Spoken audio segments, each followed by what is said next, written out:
A pergunta agora é da Maria Clara. Ela diz o seguinte: todo judeu usa o quipá, uns na sinagoga e outros o dia todo. Mas tem um texto em 1 Coríntios 11, 4 a 5, que diz: todo homem que ora ou profetiza, tendo a cabeça coberta, desonra a sua própria cabeça. Mas toda mulher que ora ou profetiza com a cabeça descoberta, desonra a sua própria cabeça, porque é como se estivesse raspada. Eu lendo isso, entendo que a mulher tem que usar o véu e que o homem não pode ter cobertura nenhuma na cabeça. Mas vejo que todos usam o quipá. Isso não está ferindo esta palavra? Maria. A Ruth Maria, seja bem-vinda aí ao nosso canal. Muito bem, boa pergunta, não é uma dúvida somente sua, tá? Vamos por parte. A primeira coisa a se analisar neste texto é para quem o Rabino Shaul, né, ou Shalia Shaul, o apóstolo enviado Paulo, como ele é conhecido, Shaul,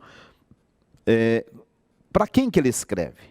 Primeira pergunta a se fazer é: ele está escrevendo esta mensagem para um grupo de pessoas na cidade de Corinto, ok? E qual que é o contexto do tempo que ele escreve?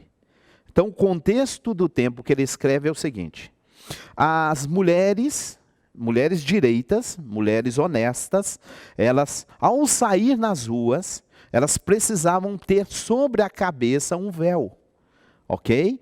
Por que que elas precisavam cobrir a cabeça com o véu? Porque dentro daquela cidade, daquele contexto, se uma mulher saísse na cidade, ou saísse às ruas, sem colocar o véu, ela seria taxada como uma prostituta. E na cidade tinha dois tipos de prostituta.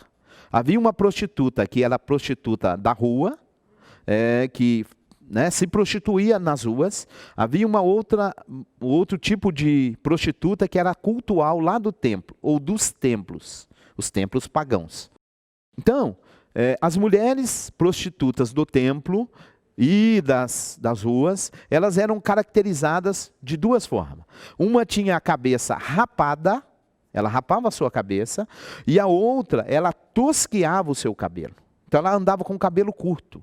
Então esse era o contexto de Corinto, ok? E as mulheres honestas, as mulheres direitas, elas colocavam um véu sobre a cabeça. Então, quando o Shaul está dizendo aos coríntios sobre essa questão, ele está dizendo o seguinte: se a mulher sair à rua e ela não colocou o véu, como é que eles irão olhar para ela naquele contexto? Eles irão chamar ela de uma prostituta. Por isso que ele diz assim no texto: se você não usar o véu, é como se você tivesse o cabelo ou a cabeça tosquiada ou rapada. Ou seja, naquele contexto, você será taxada como prostituta. E o homem? Porque ali no texto também fala para o homem. No contexto, o homem, como é que ele se portava? Ele não podia pôr véu sobre a cabeça. Então, por isso que ele fala assim: para o homem é desonroso colocar véu. O assunto não é cobrir a cabeça com quipá. O assunto é cobrir a cabeça com véu. Entendeu? Então, no texto lá, quando ele está dizendo, é desonroso para o homem cobrir-se com o véu. O assunto é o véu com as mulheres. Entendido? Lá no texto não está falando de quipá. Ok? Então, o assunto desse texto, 1 Coríntios capítulo 11, as mulheres usar véu dentro daquela cidade, daquele contexto de Corinto. E os homens colocar véu sobre a cabeça, como se fosse uma mulher.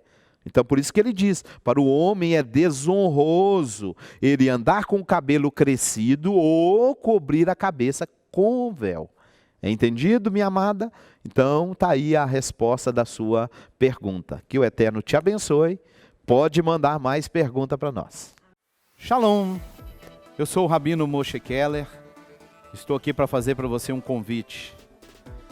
Como a Bíblia tem sido ensinada para você? Como você tem estudado a Bíblia? Como você está entendendo o contexto da Bíblia?